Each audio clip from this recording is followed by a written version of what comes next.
인사드리겠습니다. 1월 문화원의 마당새 박철호입니다. 만나서 반갑습니다. 예. 이렇게 정장까지 차려입고 나왔습니다. 멋지나요? 예, 지금 여러분이 화면을 보시는 게요, QR코드라고 하는 건데 요즘은 거의 다 이런 걸 많이 씁니다. 어떤 수업이나 이렇게 단체에 가면은 즉시 그 자리에서 오픈 채팅방을 만들어서 서로 정보를 공유하고 주고받고 하거든요. 오늘 오픈 채팅방을 만들었는데요, 여러분들이 실습 겸 직접 QR코드를 이렇게 눌러서 이 오픈 채팅방에 참여하는 방법을 한번 연습해 보시라고 제가 지금 화면에 띄워놨거든요. 어떤 부분이 좋았더라, 다음에는 어떤 부분을 좀 보강해주고, 나는 다른 이런 부분에 관심이 있는데 이런 것도 한번 해줬으면 좋겠다, 의견 글도 올릴 수 있고, 다양한 방법들이 오픈 채팅방을 이용해서 할 수 있거든요. 같이 수업에 참여하는 사람들이 정보를 주고받고 하는 방법이 되겠습니다. 다 들어오셨죠? 예, 제가 사진 몇 번 계속 올렸거든요. 예. 오늘 여러분들하고 2시간 동안 같이 할 내용은 반도체 패권 전쟁입니다. 단체 카톡에 자료 사진들을 몇 개 올렸죠? 많이 복잡해 보이죠? 복잡한 거 하나도 없습니다. 좀 어려워 보이라고 그런 자료만 골라서 올린 겁니다. 반도체 패권 전쟁이 과연 국가 안보에 어떤 영향을 끼치고, 반도체에 의해서 국가가 어떻게 발전을 돼가는고 하는 그런 과정들을 빠르게 한번 보도록 하겠습니다. 지금 반도체 패권 전쟁 하면 여러분들이 가장 실감하는 게 미국하고 중국하고 싸움. 우리는 그 사이에 끼어있는 고래 싸움에 새우등 터지는 꼴이 되고 있습니다. 산업의 발전 단계부터 쭉 해서 한국이 준비해야 할 과제까지 박사학위 논문 정도 될 정도로 목차를 잘 꾸며놨습니다. 이렇게 어렵게 꾸며놔야지 뭔가 하는 것 같거든요. 근데 내용은 그게 아니니까 걱정 안 하셔도 되고요. 그럼 오늘 강의는 어떻게 할 거냐? 첫 번째는 가볍게. 주제 자체는 무겁지만 내용은 가볍게. 여러분, 강을 건너가면서 강의 깊이를 알고 건너가나요? 강 밑에는 뭐가 살고, 강의 수온은 얼마나 되고, 강의 오염도는 얼마나 되고, 강물의 산소 포화도는 얼마나 되고, 이런 걸 다 알면서 강을 건너가나요? 아니잖아요. 우리는 그저 뱃사공이 노를 저어주는 거에 맞춰서 편안하게 강을 건너가면 된다. 이게 첫 번째, 가볍게 가는 방법입니다. 우리 회원님들 중에서 혹시 프랑스 다녀오신 분 있어요? 루브르 박물관 갔다 왔어요? 갔다 왔어요? 혹시 루브르 박물관에는 30만 점이 넘는 그림들이 있는데 다 보고 오셨어요? 루브르 박물관, 나는 프랑스에 가서 루브르 박물관을 갔다 왔다 하는 사람들이 대표적으로 이야기하는 게 피카소가 그린 모나리자를 보고 왔다. 그거 하나 가지고 프랑스 루브르 박물관 갔다 왔다고 자랑을 하거든요. 지금 빠르게 지나가는 사이에 여러분들한테 내가 사기를 한 가지 친 거 있는데 몇 분은 알아들으신 것 같아. 피카소라 이야기했는데 절반 정도는 아마 그냥 모르고 넘어가셨을 것 같아. 네. 그래도 괜찮아요. 일단 우리가 루브르 박물관을 갔다 왔다는 게 중요한 거야. 그리고 그 중에 모나리자 하나 보고 온 게 중요한 거거든요. 그리고 친구들한테 자랑을 합니다. 나 프랑스 루브르 박물관에 갔다 왔다. 그리고 모나리자 봤다. 나머지 30만 점은 상관이 없는 거야. 이것처럼 우리가 오늘 패권 전쟁을 다루는 것도 그 미세한 반도체 공정까지 간다는 게 아니고, 우리는 슬금슬금 중요한 것만 몇 개 머리에 담고 가겠다. 그 다음에 두 번째는 쉽게 가겠다. 그 다음에 세 번째는 재미나게 가겠다. 제가 가끔 저 뒤에 앉아 있어 보면요, 우리 그 강의실이 요 평면으로 되어 있다 보니까 요 아래쪽에는 글씨가 잘 안 보여요. 앞사람 머리에 가려서. 그래서 저는 주로 위쪽으로 글을 올리고 밑쪽은 좀 많이 비워놓는 방식으로 파워포인트를 구성을 했고요. 잘 안 바뀌는 부분이 교육 쪽인 것 같아요. 박사님들이 보통 40년 전에 박사 학위를 받고 그걸로 계속 울고 먹는 것 같아. 가끔 우리 그 강의하러 대학 교수님들 오면 파워포인트를 만들어 갖고 오는 게요, 책을 사진 찍어 갖고 오고, 어쩔 때는 글만 잔뜩 써가지고 와서 강의를 하거든요. 저는 박사도 아니고 대학교도 안 나왔지만 그분들 보면 안타까워. 우리 젊은 학생들한테 교육을 할 것 같으면 시대에 맞춰서 교육 스킬도 좀 바꿔야 되지 않을까 하는 안타까움을 느끼거든요. 그래서 오늘 자료는 주로 멋있는 사진, 그 다음에 동영상, 그 다음에 화려한 그래픽 위주로 만들었습니다. 그러니까 여러분들은 어떻게 해요? 그냥 편안하게 보고 계시면 되겠습니다. 강사 소개 먼저 하겠습니다. 네. 15년 전 사진입니다. 네. 강사. 지금도 잘 써먹고 있습니다. 강사 소개는 이걸로 마치겠습니다. 간단하죠? 네. 여러분들이 저보다 저를 더 잘하니까. 저는 이 앞에만 서면요, 가슴이 떨리고 눈앞이 캄캄해요. 넥타이가 똑같네요, 오빠요. 네. 제가 주로 어디 가서 이 넥타이를 많이 쓰거든요. 여러분들은 저보다 직장 다니실 때 더 고위직에 있었고, 그 다음에 공직에서도 높은 자리에 계셨고, 돈도 많고, 얼굴도 잘생겼고, 그러니 저거 앞에 나오면 주눅이 들 수밖에 없죠. 그리고 교육도 최소한 대학교 나오시고 아니면은 고등학교 이상 나오신 분들이 앉아 계시는데, 저는 문교부 혜택을 국민학교밖에 못 받았거든요. 그러니 앞에 나오면 떨릴 수밖에요. 그래서 여러분들은 아주 편안하게 앉아서 즐기시면 되겠습니다. 이 사진이 제가 한 15년 전에 찍은 사진인데요, 어느 행사에서 사회를 보는 사진입니다. 그래서 요즘 유행하는 지브리 스타일로 이 사진을 바꿔줘 했더니요, 이런 식으로 딱 바꿔줬습니다. 요 뒷면이 일본식 집으로 구조를 바꾸고요, 요 한글을 한자 비슷한 걸로 바꿔줬어요. 그리고 내 나이대에 맞게 주름까지 딱 만들어줬어요. 지브리 스타일 아시죠? 일본 만화 영화. 근데 내가 딱 봤는 순간에 맞아, 잘 그린 건 맞아요. 근데 마음에 안 들어. 너무 늙게 그렸어. 그래서 다시 또 이야기를 했죠. 화면을 좀 밝게 하고 조금 더 젊게, 싱싱하게 싱싱하게 만들어줘 이랬거든요.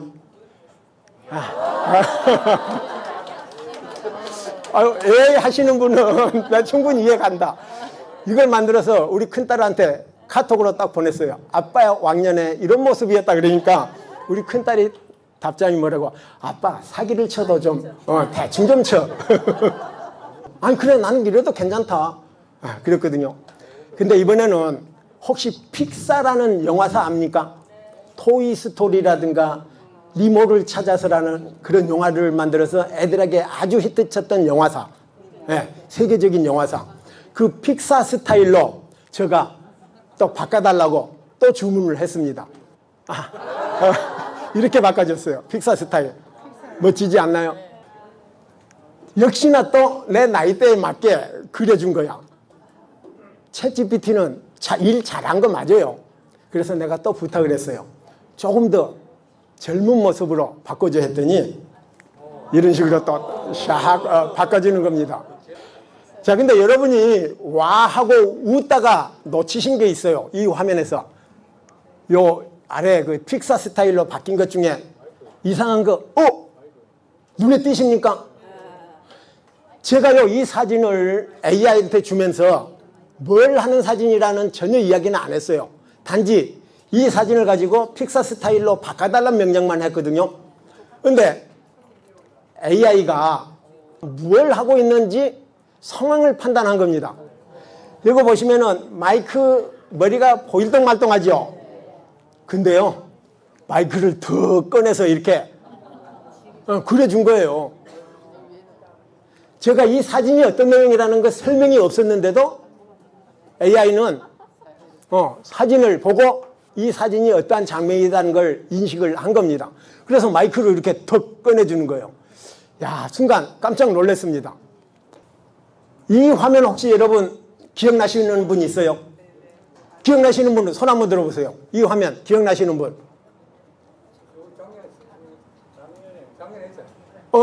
작년에 하셨습니까?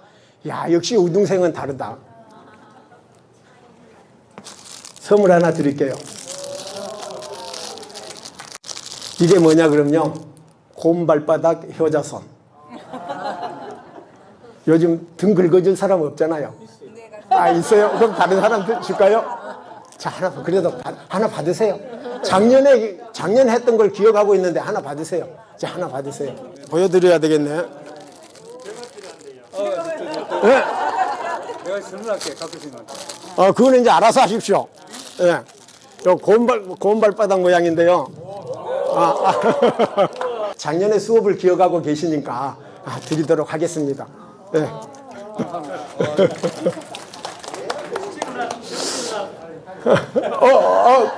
바로 전달식 해버립니까? 야, 우리 이런문 아카데미요 학생들이 이렇게 오고 가는 정이 좋아.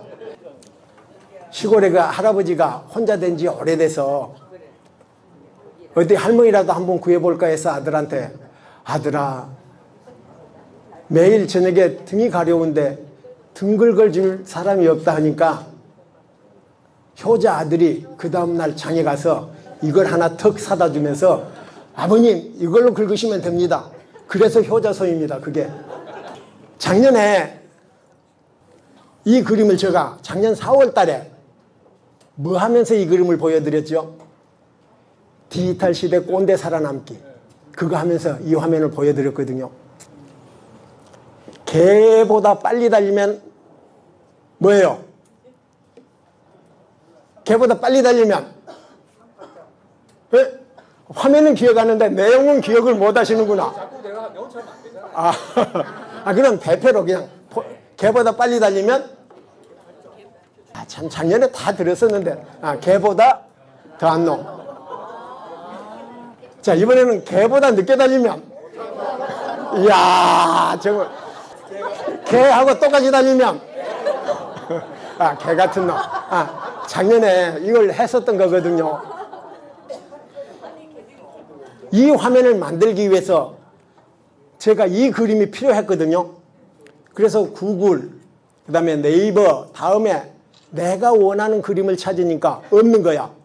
그래서 챗GPT한테 작년 4월 달에 개하고 사람이 나란히 달리는 그림을 그려줘 했더니 이 그림을 그려줬어요. 작년 4월 달에. 기억나시죠? 근데 사진이 좀 어색해요. 개가 공중에 떠 있고 이 사람은 저쪽 편으로 달리는데 다리는 반대로 접혀 있고, 뭔가 어색해요. 뭔가 어색해도 나는 만족해. 저 정도 그릴 수 있다는 게 나는 못 그리니까 챗GPT가 그려줬잖아요. 근데요, 올 4월 달에 제가 다른 데서 이걸 써먹기 위해서 다시 한번 개하고 사람이 나란히 달리는 걸 그려줘 부탁을 했어요. 1년 만에 얼마나 달라졌을 것 같아요? 여러분 혹시 그림 그려서 1년 만에 얼마나 그림이 늘어날 것 같아요? 한번 보겠습니다. 놀라지 마세요. 네. 1년 만에 챗GPT가 그려준 그림입니다. 사진하고 똑같아요. 얼마나 리얼하냐 하면요, 이 사람이 달리고 있는데 등에 땀이 흘러서 베었고요, 바지 접힌 거, 그 다음에 발을 디디고 있는 뒷 장단지 근육 아주 리얼하게 그려줬고요. 개 표정 보세요. 주인을 사랑스러워하는 그 개 표정, 그 다음에 개 털이 날리는 것까지, 이게 그림이다 하면 믿겠어요? 사진이라 그래도 속아 넘어갈 정도로 정말 리얼하게 그려졌습니다. 이게 몇 년 만에? 1년 만에. 지금 챗GPT를 한 13억 정도가 쓰고 있다고 합니다. 한 달의 사용료는 22달러. 20달러의 부가가치세 2달러에서 22달러. 한 3만 원 정도 되는데요. 저는 그 돈이 없어서 그냥 공짜로 쓰고 있습니다. 아쉬운 대로. 어찌됐든 간에 챗GPT는 이만큼 빠르게 발전을 하고 있는데 우리는 작년이나 그제작년이나 똑같다. 그런 이야기를 한번 하고 싶고요. 그래서 또 장난을 쳐봤습니다. 저는 아직도 호기심이 많아요. 뭐든지 많이 해보고 싶거든요. 그런데 실력은 없어. 내가 그림을 그릴 수가 없어. 그러니까 어떻게 해요? 챗GPT한테 부탁을 하는 거예요. 말로. 달에서 우주인이 백마를 타고 가는 그림을 그려줘. 여러분 혹시 지금 이 자리에서 이 그림을 그릴 수 있으신 분 있으세요? 이렇게 그려졌습니다. 이게 달의 표면이고요. 암스트롱이 달이 표면이 밀가루같이 이렇게 부드럽다 했었거든요. 그 다음에 백마를 타고 우주인이 있고요. 이 뒤에 뭡니까? 요 지구, 파란 지구가 보이게 그림을 탁 그려준 겁니다. 지금은 말로 그림을 그리는 시대. 동영상도 말로 동영상을 만듭니다. 또 챗GPT한테 부탁했습니다. 말을 공룡으로 바꿔줘. 공룡으로 이렇게 바꿔준 겁니다. 보시면요, 주변에 공룡들도 우주인처럼 우주복을 입고 있는 그림으로 더 그려주는 겁니다. 이제 여러분들은 그림을 못 그려도, 작곡을 못 해도, 글을 못 써도 누구만 있으면 돼요? 챗GPT만 있으면 돼요. 얼마 안 됐죠? 해월 문화재한테 할 때 제가 가장 도움을 받았던 비서가 챗GPT거든요. 같이 한번 보도록 하겠습니다. 해월 최시영 선생의 유일한 사진이거든요. 이걸 가지고 이 자리에서 포항시 초등학교 3, 4, 5, 6학년 학생들이 연필로 해월 초상화 그리기 대회를 했었어요. 한 30여 명, 40명 참여를 했었는데 그걸 하기 위해서 포스터를 만들어야 되는 거예요. 옛날 같으면 외주를 줘야 돼요. 누군가에게 부탁을 해야 돼요. 그래서 이 해월 최시영 사진을 올려주면서 이걸 포스터로 만들어줘 했었더니 이렇게 이제 포스터로 만들어줍니다. 지금 챗GPT가 우리 한글은 아직 완벽하게 인식을 못해요. 이렇게 막 글이 깨져서 나와요. 영어는 인식을 잘하는데 아직 한글은 좀 미미합니다. 이렇게 딱 그려졌는데 뭔가 마음에 안 드는 거야. 그래서 이번에는 또 수묵화, 흑백으로 좀 만들어줘 했더니 근접해서 가까이 갔어요. 근데 나는 아직도 내가 원하는 스타일은 아닌 거야. 그래서 또 캘리커처 형식으로 바꿔줘 했더니 이렇게 바꿔줬거든요. 또 아닌 거야. 또 일을 시켰어요. 애는요, 잠도 안 자. 아무데라도 명령만 하면 일을 해. 지금은 나는 공짜로 써. 돈도 안 들어. 예. 그래서 해달라고 했더니 이제 거의 그럴듯하게 여기까지만 오면 성공입니다. 챗GPT를 써보시면 아시겠지만 완전하게 100%는 안 해줍니다. 한 60%, 70%. 나머지 30%는 이제 본인이 가공해서 만들어야 되거든요. 그래서 이걸 가지고 이렇게 하고 제가 이런 타이틀 글을 넣고 내용 넣고 해서 포스터를 만들어서 사용을 했었거든요. 국민학교 다닐 때 크레용 만져본 게 답니다. 이렇게 그릴 수 있어요. 문화예술회관에서 해월 전시회를 할 때 정순철 코너를 여러분 혹시 기억하십니까? 그 코너의 뒷 배경 장면 혹시 기억하십니까? 파란 나무 있고 한 거. 그걸 만들기 위해서 챗GPT한테 이 그림과 이 그림을 두 개를 던져주면서 이걸 자연스럽게 합치고 사진을 가로로 길게 만들어줘 요청을 했거든요. 그때 얘가 합천은 주는데 가로 길게 못 만들어주는 거예요. 그래서 이번에는 새를 좀 적게 해줘 그랬더니 역시 안 되는 거야. 그래서 한 몇 번 하다가 내가 속이 터져서 그러면 그냥 새라도 지워줘 그랬더니 새를 깔끔하게 지워줬습니다. 이걸 가지고 이제 제가 포토샵이라는 프로그램을 가지고 이제 작업을 했는데요. 결과물이 어떻게 나왔냐면 이 그림을 크게 출력해서 우리 그 해월 전시회의 정순철 코너에 이걸 배경으로 썼거든요. 이거 보시면은 AI로 생성된 콘텐츠라고 적혀 있죠. 이런 식으로 AI를 이번 해월 문화제 때 저는 활용을 많이 했었습니다. 여러분들도요, 새로운 세상이 우리 발밑에까지 왔다는 것을 다시 한번 오늘 기회로 좀 인식을 하시고 이런 것들 한번 충분히 이용해보는 기회를 가졌으면 좋겠습니다. 옛날에는 틀린 그림 찾기인데 지금은 틀린 그림이 아니고 다른 그림 찾기입니다. 챗GPT한테 이 그림 2개를 던져주면서 서로 다른 곳 15개를 찾아서 글로 써서 줘 했는데 할 수 있을까요? 없을까요? 했을까요? 없었을까요? 이미지를 확인했습니다. 이제 양쪽 그림의 차이점을 분석하고 15가지 다른 부분을 찾아 표시해 드리겠습니다. 잠시 기다려 주세요 해서 기다렸더니 15개를 쫙 뽑아줍니다. 근데요, 이런 데서 속으시면 안 돼요. 챗GPT는 못해도 못한다는 소리를 안 해. 엉터리라도 만들어서 15개를 채워주는 거야. 그거를 사용자들이 알아볼 수가 있어야 돼요. 잘못하면 챗GPT가 엉터리로 가르쳐주는 데이터를 가지고 잘못 사용할 수가 있거든요. 여기서 보면은 몇 가지는 중복된 게 있어요. 중복된 게 있는데 어찌됐든 간에 15개를 찾았는데요. 제가 빨간 줄 친 부분을 유심히 보셔야 됩니다. 소녀의 머리 리본. 요거 있죠? 이거를 챗GPT는 리본이라고 판단을 한 겁니다. 글로 리본이라고 써준 거예요. 또 보십시오. 어머니의 셔츠. 이게 가족 사진이라고 전혀 이야기를 안 했어요. 그런데 챗GPT는 이걸 가족 사진이라고 판단을 한 겁니다. 그래서 어떻게 해요? 뒤에 있는 아버지고 어머니고 얘네들은 자녀겠다고 지가 이미 판단을 하고 어머니의 서치 음영이 차이가 납니다. 그 다음에 얘네들은 소녀라고 이야기하고 요 조금 보일락 말락 하는 것을 이번에는 리본이 아니고 머리핀이라고 이렇게 표현을 하는 겁니다. 이제 지금은 사람보다 더 훨씬 나아졌어요. 이 그림은요, 작년 10월 달에 미국에 허리케인이라는 아주 큰 태풍이 와가지고 SNS에 이 사진이 올라왔거든요. 그래서 미국 사람들이 이 사진을 보고 가슴이 찡했어요. 많은 사람들이. 근데 이 사진 하나만 올렸으면은 아마 다들 몰랐을 거예요. 근데 이 사진이 AI로 만든 가짜였다는 거거든요.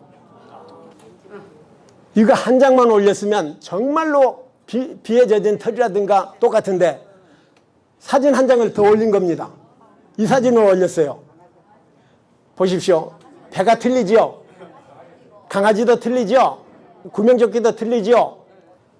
AI는 큰 창고 안에 5만 가지를 넣어놨다가 명령을 내리면 그 중에 추론을 해서 LMC라 해갖고 훈련된 대로 가서 꺼내와서 조합을 해서 만들어주거든요. 그러니까 언제 어떻게 만들어질지 모르는 거야. 똑같은 명령을 내려서도 결과물은 다 달라요. 수많은 미국 사람들을 울렸던 이 사진이 AI로 만든 가짜 사진이었다는 거죠. 여기서 우리가 가장 중요하게 여겨야 될 게 뭐냐 그러면요, 위기 상황에 대중의 신뢰를 떨어뜨릴 수 있다는 거거든요. 며칠 전에 우리 선거 끝났잖아요. 정말로 나쁜 마음 먹고 선거 전날 오후쯤에 이상한 사진을 만들어 가지고 SNS에 확 유포를 하는 거야. 그러면은 사람들은 그게 진짜인지 가짜인지 판별하지도 않고 다음날 투표에 바로 영향을 미치거든요. 오후쯤 돼서 그 사진이 가짜였다고 판별이 난들 이미 게임은 끝나버리는 거거든요. 이런 것들이 잘못 사용을 하게 되면 사회 혼란을 가져올 수 있다는 것을 여러분들이 아셔야 돼요. 이처럼 AI는 잘 쓰면 우리한테 이롭지만 잘못 쓰면 우리가 걔한테 당할 수도 있다. 칼을 잘 쓰면 음식을 만들고 좋지만 그걸 잘못 쓰면 사람을 죽이는 흉기로 될 수 있다는 거하고 똑같은 겁니다. 지금까지 이제 AI 있고요. 본격적으로 들어가도록 하겠습니다. 인류가 450만 년 전에 출현했습니다. 우리가 역사 시간에 배운 오스트랄로피테쿠스. 그래서 남방원숭이라고 이야기를 하죠. 쭉 가서 50만 년 전에 호모 사피엔스까지 갑니다. 이때부터 슬기로운 사람이라고 이야기를 합니다. 450만 년 전에서 50만 년까지 400만 년 동안 인류가 발전한 건 뭐예요? 기어가 다니다가 겨우 생각하는 수준까지 온 겁니다. 그 기간이 얼마 걸렸어요? 400만 년. 인류가 두 발로 걷기 시작하면서부터 털도 없고 호랑이처럼 발톱도 없고 독수리처럼 날개도 없는 지구에서 이렇게 살아남을 수 있는 방법이 뭐였겠어요? 도구를 사용하는 것. 첫째는 불을 사용할 수 있어도 추위를 이길 수 있고, 두 번째는 음식을 익혀 먹으면서 소화도 하고 생명도 늘어나고, 그 다음에 불을 사용하고 나서 우리는 석기 시대를 지나 청동기 시대를 지나 철기 시대로 접어든 겁니다. 여러분들은 철기 시대가 딱 도래했을 때 부족 국가를 세우는 종족이 석기를 사용하는 종족일까요? 철기를 사용하는 종족일까요? 철기를 사용하는 종족이 그 나머지 부족을 통합하면서 나라를 만들어 가게 되는 겁니다. 뭐예요? 새로운 문물을 빨리 받아들이는 민족이 결국 패권을 지게 된다. 철기 시대를 지나서 18세기 우리 산업혁명 시대가 도래했습니다. 거대한 덩치에서 터져나오는 굉음, 거기다 쉴 새 없이 물을 퍼올리는 전기기관은 당시 사람들에게 충격이었다. 그 괴물이 세상을 바꿨습니다. 전기기관은 영국의 산업 전체를 변화시켰다. 18세기 인도에서 면화 45kg을 실로 가공하는데 5만 시간 걸리게 300시간에. 그런데 전기기관 방적기로는 300시간이면 충분했다. 생산성이 무려 160배나 증가한 것이다. 전기기관은 거의 모든 산업에 폭발적으로 이용됐다. 전기기관으로 대량 생산이 가능해졌고 가격도 획기적으로 떨어졌다. 전기기관차의 등장으로 본격적인 철도 시대가 열렸다. 철도를 통해 석탄과 철광석이 전국으로 운반됐다. 그리고 공장에서 대량 생산된 상품은 전기기관차와 전기선을 통해 전 세계로 팔려나갔다. 영국은 세계의 공장이 됐다. 영국이 세계의 공장이 되면서 해가 지지 않는 나라가 된 겁니다. 여러분들이 이미 다 학교 다닐 때 배웠던 내용들요. 우리 동학에 대해서 여러 번 공부를 했었는데요. 우금치 전투를 사례로 하나 들고 왔거든요. 우금치 전투에서 동학혁명군이 농민군이 2만여 명이었는데요. 일본군은 1,500명에서 2,000명입니다. 동학 농민군들이 들고 있는 무기는 뭐였을까요? 창, 곡괭이, 낫. 총이라고는 화승총. 우금치 전투가 음력 11월 달이니까 지금으로 하면 12월 달쯤 아주 추울 때입니다. 화승총에 불이 안 붙는 거야. 화승총 거리는 400~500m 밖에 안 가요. 일본이 들고 있는 총은 뭐예요? 노무라 소총. 유럽에서 갖고 온 걸 개량한 거. 1.5km까지 나갑니다. 화승총은 1분에 한 발을 쏠까 말까 한데 노무라 소총은 1분에 10발 이상씩 쏩니다. 근데 2만여 명이 대열을 이루어가지고 정면으로 돌파를 합니다. 전투 한번 끝나면 절반이 죽고요. 그 다음 전투 한번 끝나면 또 거기서 절반이 죽고. 인원이 많으면 작전이라도 좋아야 되는데 앞에서 총이 난사가 되는데 모여서 맹목적으로 뛰어든 겁니다. 그래서 어떻게 됐어요? 우금치 전투에서 생존한 사람은 500여 명에 불과했고 이 시신들을 처리하는데 3년이 걸렸다고 전봉준이 이야기했었습니다. 무슨 차이일까요? 신문물의 차이입니다. 자, 이번에는 전기 한번 보겠습니다. 지금 여러분이 보고 있는 이 영상도 어둠을 밝히는 전구불도 소중한 핸드폰도 전기 덕분에 누릴 수 있습니다. 그런데 도대체 전기는 언제, 어떻게 발견된 걸까요? 먼저 기원전 600년 고대 그리스의 철학자 탈레스는 호박돌을 문지르니 털이 달라붙는 현상을 발견하게 된다. 이게 바로 최초에 기록된 전기 정전기입니다. 그로부터 수천 년 뒤인 1752년 미국 독립의 아버지 벤자민 프랭클린은 번개치는 하늘을 올려다보며 생각했습니다. 혹시 번개도 전기 아닐까? 그래서 직접 실험을 해봅니다. 연에 금속을 달고 비오는 날라는 거죠. 실험은 다행히 성공하여 번개가 전기를 방전한다는 것을 알아냈습니다. 이 실험은 전기가 무엇인지에 대한 궁금증과 과학자들이 전기를 본격적으로 연구하는 영감을 주었습니다. 그럼 전기를 만들 수 있을까? 이젠 전기를 만들어 보자. 1800년 이탈리아의 과학자 알렉산드로 볼타는 구리, 아연, 천, 소금물을 이용해 세상 첫 배터리를 발명하였으며 전압의 단위인 볼트를 그의 이름에서 따서 만들었습니다. 하지만 동력원으로서의 한계가 있었습니다.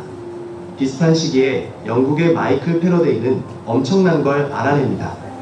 두 개의 연구 자석 사이에 구리판을 넣고 회전시켜 전류를 발생시키는 패러데이 디스크라는 최초의 발전기를 만들었습니다. 그의 발견은 전기 분야의 혁명을 가져왔으며 오늘날 전류를 이용한 발전기, 모터 등 다양한 장치를 작동할 수 있게 한 시작이 되었습니다. 전기를 이용해 빛을 만들다. 우리가 잘 알고 있는 미국의 에디슨은 수천 번의 실패 끝에 전기와 필라멘트를 이용한 전구를 만들어 밤에도 불을 밝힐 수 있게 해줬습니다. 지금 우리는 전기로 핸드폰, TV, 냉장고, 심지어 자동차도 움직이죠. 전기는 이제 우리 삶의 필수 요소가 되었어요. 현재 전기는 저장장치 배터리의 발전으로 새로운 도약의 시기를 맞이하고 있습니다. 전기의 역사는 아직도 계속되고 있습니다. 예, 여러분들이 학교 다닐 때 배웠던 전기를 아주 짤막하게 한 1분 정도로.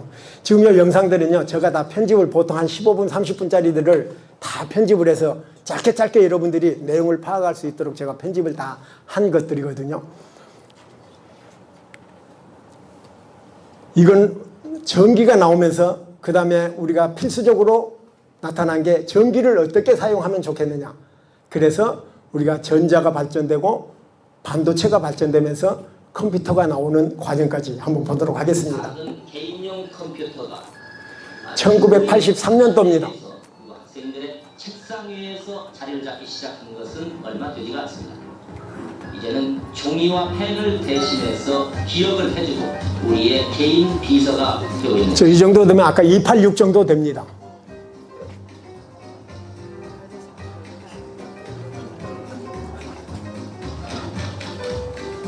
자, 84년도네요. 21세기를 준비하는 어린이들은 지금 어느 학원에 가 초마음을 이루고 있습니다. 어른과 어깨를 나란히 하고 함께 실력을 겨루는 학생도 많습니다. 이것을 왜 배우고 있어요? 제 꿈이 컴퓨터 마스터가 되는 거거든요. 컴퓨터를 해보니까 어때요? 참 유익하고 재미있어요. 끝까지 해볼래요. 근데요, 영어도 있어서 좀 어려운 것 같아요. 아무리 컴맹이라 하더라도 컴퓨터 도사로 만들어줄 자, 이제 95년도에 윈도우 95가 나온 시대입니다. 번역을 가져온 윈도우 95라는 소프트웨어입니다. 어려운 컴퓨터를 화면에 그림만 보고 쉽게 작동시킬 수 있다는 것이 가장 큰 특징입니다.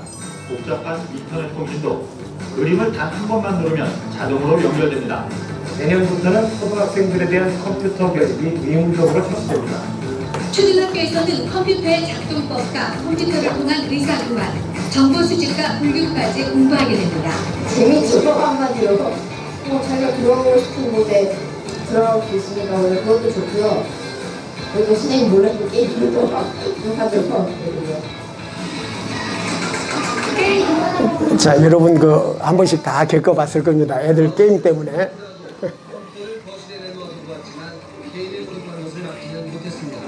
인터넷 PC 유방이 청소년들 사이에 대유행입니다. 이 게임에 빠져들어 거의 중독 상태까지 이른 학생들이 24시간 영업을 하는 게임방에서 밤을 새우는 경우가 허다합니다. 게임에 너무 심취돼가지고 막 수업하다가도 막 게임에 대해서 막 얘기하고. 이제 컴퓨터는 손바닥만한 크기로 작아졌으면서도 성능은 그 수백 배를 자랑하고 있습니다. 예, 이건 랩탑 컴퓨터라는 거거든요. 예.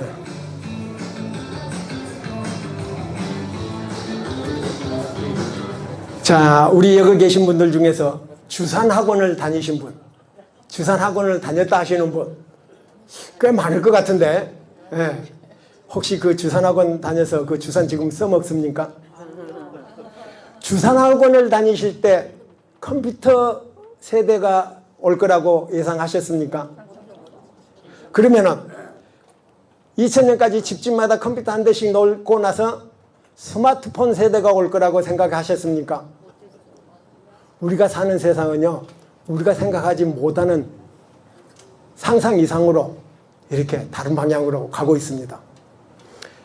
그래서 저는 자녀들이 뭘 한다고 하면 엄마의 시선으로 봐서는 안 될 것 같아요. 내가 60년을 살아오면서 내가 예상하고 살아온 거 하나도 없잖아요.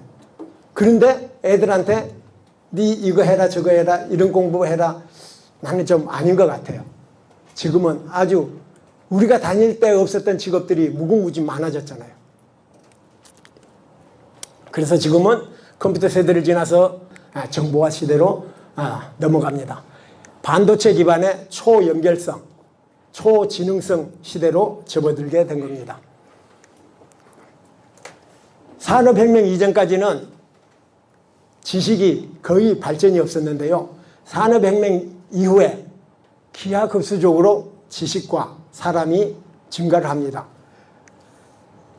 1900년대에는 100년에 2배 정도의 지식이 생겼다면 지금 2030년 되면요, 반나절이면 지금까지 쌓아왔던 지식의 배가 생산이 됩니다. 그래서 어떤 현상이 있느냐? 인지 과부하가 걸린 거예요. 여러분들한테는 너무나 많은 지금 정보가 쏟아져 들어옵니다. 지금도. 문제는 진위를 파악하기도 어렵다는 거예요. 진짜인지 가짜인지도 파악하기 어렵다는 거고요. 두 번째는 지식의 반감기, 우리 그 핵의 반감기라는 게 있죠. 이제 지식도 너무 많아지다 보니까 반의 반으로 이렇게 수명이 짧아지는 겁니다. 여러분들이 주산을 배운 게 아무 쓸모가 없듯이. 그래서 지금은 예를 들어서요, 우리가 도수를 배웠는데 어느 순간 도수는 다 잊어먹었습니다. 윈도우 3.1을 배웠는데 어느 순간 다 없어졌습니다. 이처럼 지식은 금방금방 반감기를 맞이하면서 수명이 짧아집니다. 여러분은 석유하고 반도체하고 어느 게 중요하다고 생각하십니까? 네? 반도체. 선물 하나 드릴게요. 아주 이런 쉬운 문제들을 맞히시는 겁니다. 제가 오늘 하고 있는 주제가 뭐예요? 반도체. 그래, 당연히 반도체가 중요하지. 그러면 또 속으로 그럴 거야. 왜 반도체가 중요한지 속으로 지금 그런 생각하고 있죠? 보여드릴게요.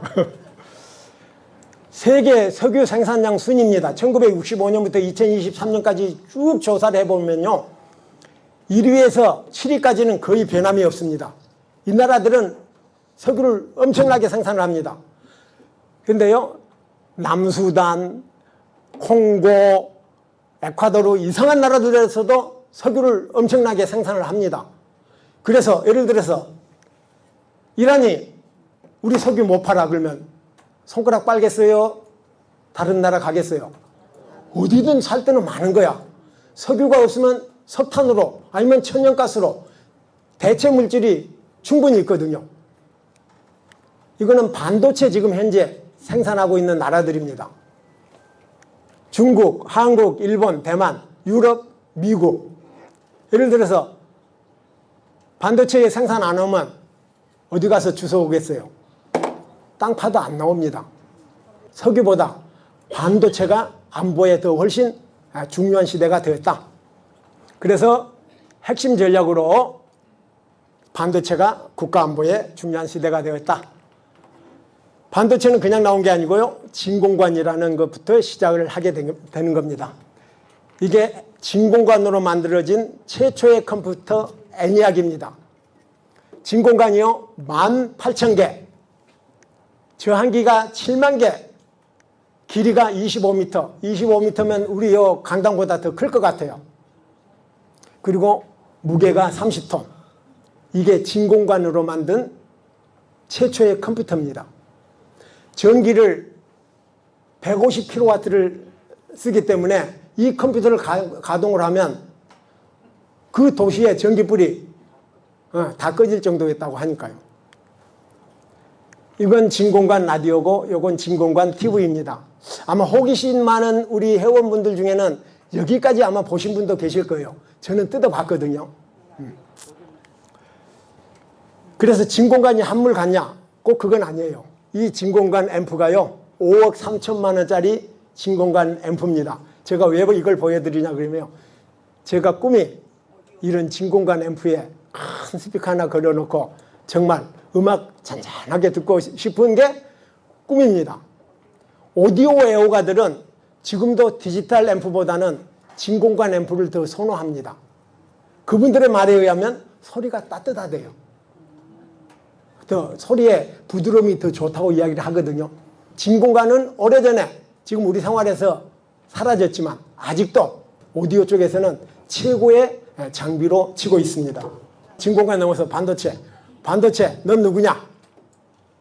반도체는 뭘까요? 한번 반도체를 간단하게 말씀 한번 해보실 분. 선물이 욕심나서 반도체. 실리콘. 반도체의 재질입니다. SI 실리콘이나 게르마늄 실리콘 재질.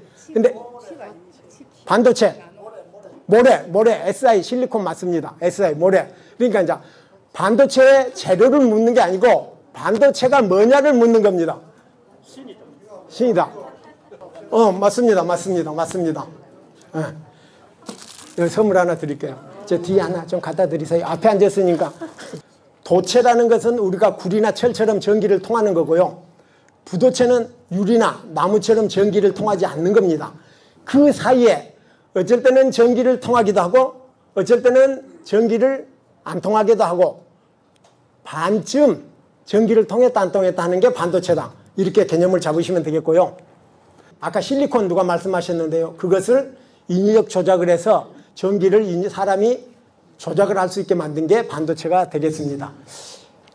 이 상태에서는 전기가 안 흐르는데요. 여기서 전압을 높여주면 이 전기가 이런 방향으로 흐르게 된다는 게 반도체의 원리고요.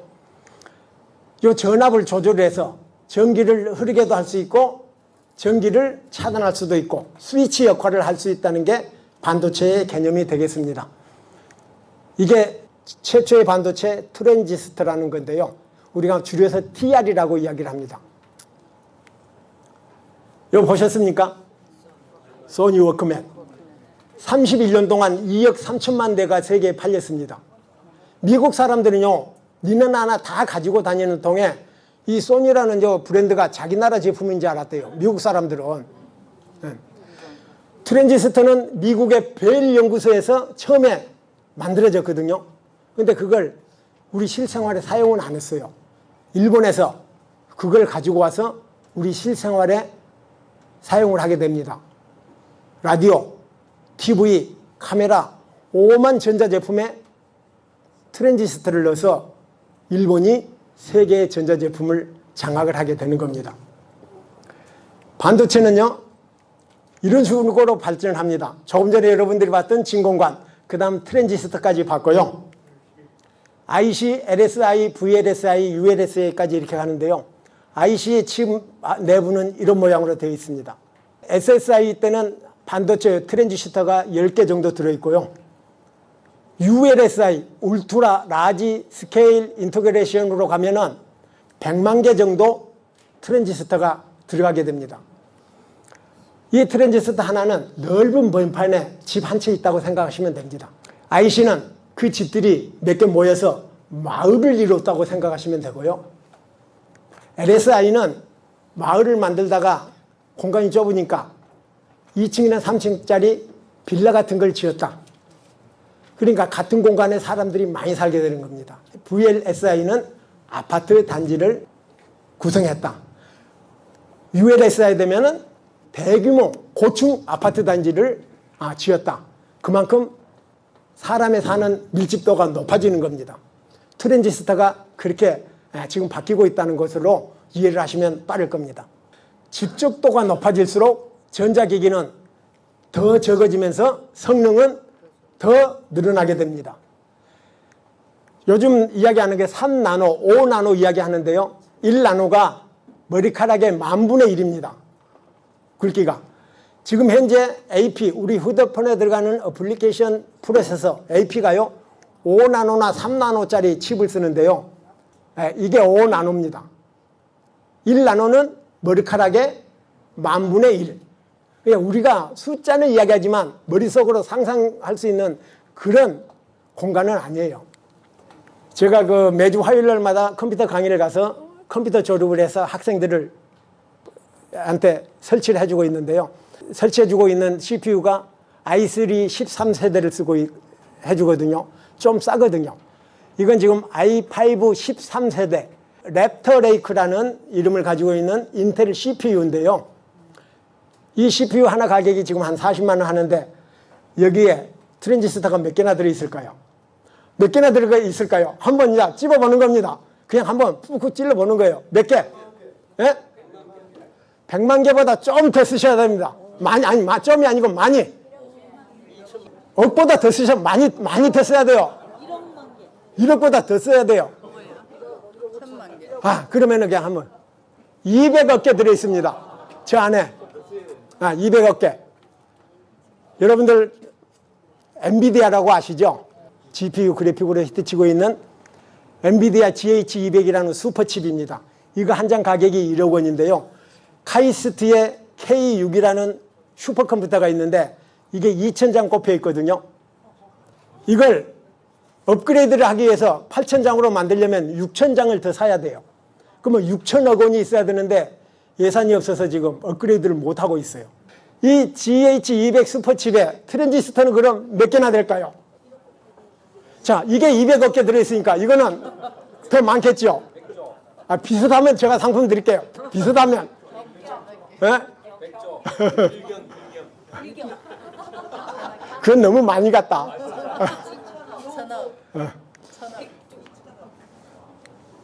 880억 개의 트랜지스터가 요 안에 박혀 있습니다. 우리 사람이요 하나 둘 셋 넷 해서 억까지 씌우는데 50년이 걸린다 아니면 평생 세어도 못 센다 이런 이야기를 하거든요. 880억 개. 요게 조금 다음 시간에 이야기할 HBM 메모리 SK에서 가장 잘 나가는 메모리가 바로 GPU 옆에 붙어 있는 게 이게 그겁니다. 우리가 상상하기 이상의 트랜지스터가 집적되어 있거든요. 이것을 무어의 법칙이라 합니다. 여러분 오늘 다 몰라도 이거 하나는 알아놓고 가십시오. 무어의 법칙. 트랜지스터 집적도입니다. 별표되어 있는 것은 수력평가에 문제 나옵니다. 2005년도에 128메가였던 게 2014년도에 128기가로 바뀝니다. 모양은 똑같아요. 이거 어디에 들어가냐 그러면 우리 블랙박스라든가 그 다음에 USB라든가 카메라라든가 이런 데 들어가는 SD카드거든요. 2005년에서 2014년으로 가는데 1000배가 늘었어요. 1000배가. 그래서 이걸 어떻게 이야기하냐 그러면요. 18개월에서 24개월 사이에 칩의 집적도는 배로 늘어나는데 가격은 절반으로 떨어진다. 이게 무어의 법칙입니다. 자, 반도체 8대 공정은 이렇게 복잡한데요. 그냥 넘어가고요. 이게 웨이퍼라는 건데요. 바이든이 이걸 들고 중국을 공격했습니다. 우리나라에서도 이분이 이건 마스크라고 하는 건데요. 이걸 들고 있는데 과연 이게 뭐 하는 건지 알고나 들고 있는지 힘이 나는 의심스러워. 웨이퍼를 어떻게 만드냐 그러면요. 이게 뭐냐 그러면 실리콘입니다. 모래를 1500도 정도 가열하면 물같이 생기면 탐침을 넣으면요. 탐침이 온도가 낮기 때문에 그쪽에 응고가 되면서 고속 회전을 해서 끌어올리면은 이렇게 생기는 게 인고트라는 건데요. 제초소 다니시는 분들은 알 겁니다. 인고트. 인고트를 0.7mm 간격으로 요 두께 0.7mm짜리로 잘라서 웨이퍼를 만듭니다. 보통 요즘 가장 많이 쓰는 게 이게 한 30cm, 12인치짜리를 가장 많이 쓰고 있고요. 여러분들을 위해서 제가 반도체 공장을 갔다 왔습니다. 혹시 반도체 공장 내부 들어갔다 오신 분 있어요? 포스코 내부 구경하고 오신 분들은 많이 있죠? 여러분들을 위해서 제가 반도체 공장을 갔다 왔습니다.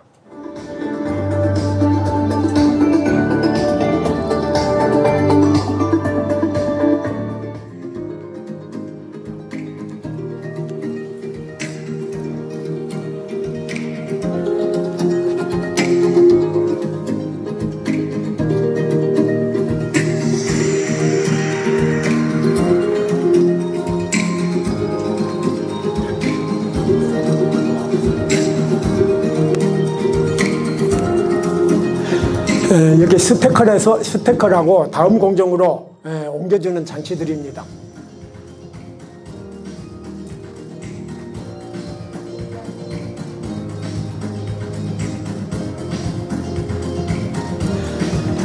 반도체 공정에서 가장 중요한 포토, 이렇게 인쇄 회로를 그리는 장비입니다.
여기 그 평택에 있는 삼성전자 반도체 공장이거든요.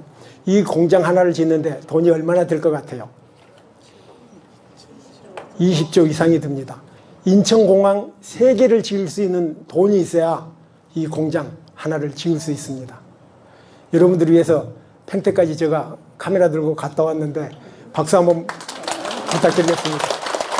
그러면 15분 쉬었다가 다음 또 재밌는 이야기 하도록 하겠습니다.